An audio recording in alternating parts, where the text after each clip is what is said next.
Hello and welcome to another video. Firstly, a quick shout out to my brother at Nexus 7 for the tracks that you can hear.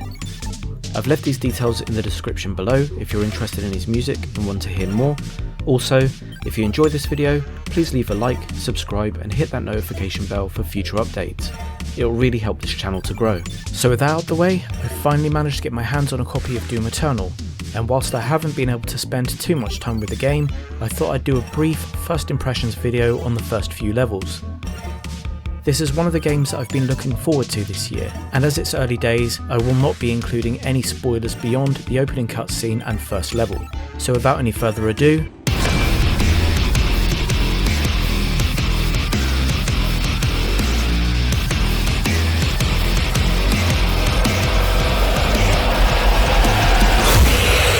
the first cutscene has the camera swooping over Mars' surface before leaving the atmosphere and heading towards Earth. As Earth comes into view, you hear radio chatter of people requesting help, and you can see that Earth has been ravaged by Hellflame, with a huge pentagram over it. The camera then points towards an orbital base where Doomguy is pacing about. Vega tells Doomguy that he's located a Hellpriest signal.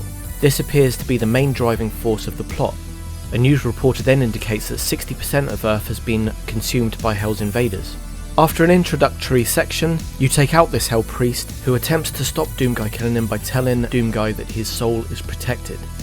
Doomguy clearly doesn't care. I kill people. Whatever. I do what I want. The game still features the glory kill mechanics from Doom 2016, but with a difference.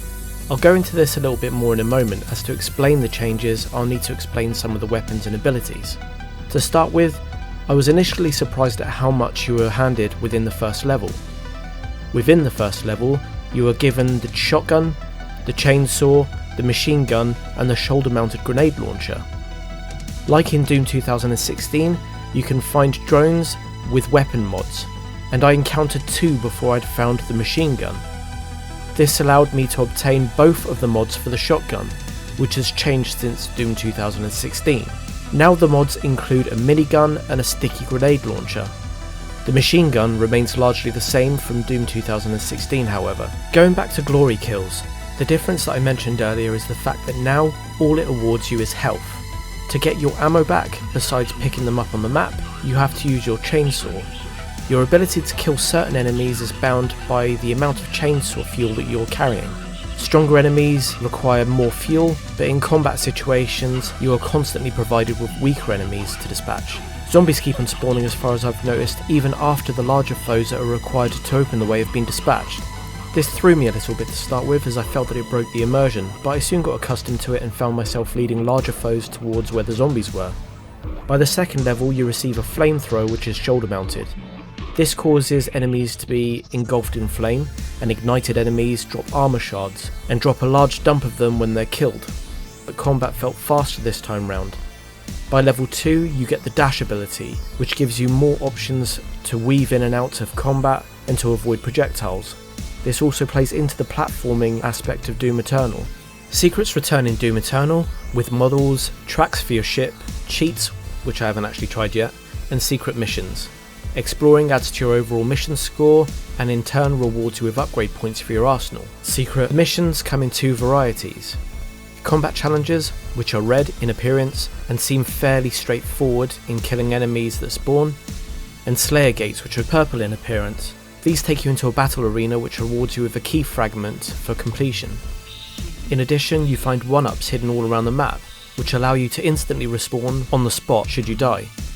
As I mentioned earlier, and like in Doom 2016, you get weapon mods that allow you to change the alternate fire on weapons. You can then upgrade these mods using the upgrade points that you've earned through combat in missions. You can also find crystals that you can use to upgrade your armour. This includes things like better pickup range for drops, or faster recharge rates on your flamethrower, etc. These upgrades then affect the total amount of health, ammo, or armour capacity that you have. In addition to the upgrades I've mentioned previously, there are also runes that you come across which further augment your abilities. So in the limited time that I've had to play the game, due to working from home and my son being off of school with everything that's happening in the world at the moment, I can honestly say that I've enjoyed what I've played so far. The game is as brutal as you've come to expect from a Doom game, and it is a massive improvement from Doom 2016. There is more of an emphasis on the platforming aspect of Doom Eternal than there was in Doom 2016 from what I've seen so far, but if you're used to games such as Destiny, this shouldn't really be a deal breaker. In the small time that I've played, I've only noticed one bug, as such, which happened each time I tried to dash to this specific platform. When I did, there seemed to be some sort of micro lag and I just fell into the lava, causing a respawn instead of grabbing the ledge. This only happened on this one specific place, but I was able to find a workaround just by landing somewhere else. Again, this wasn't a deal breaker for me. The potential for replayability is there, with the secrets you may have missed along the way, and Slayer Gates, which I've read up appears to unlock a really cool weapon after collecting all the key fragments. Unfortunately, I failed my first attempt, but I didn't manage to capture my successful attempt which followed afterwards. I would recommend Doom Eternal wholeheartedly, though the sale numbers appear to suggest that the game's doing well anyway. I guess with everyone being shut in at the moment, this will have greatly helped the numbers. Finally, I know I didn't cover the PvP aspect in this video, but as I mentioned, I haven't had a large amount of time to spend with the game, but I may look to do a follow-up full review, which includes the PvP. I hope that you've enjoyed my first impressions video on Doom Eternal, and until next time, thanks for watching.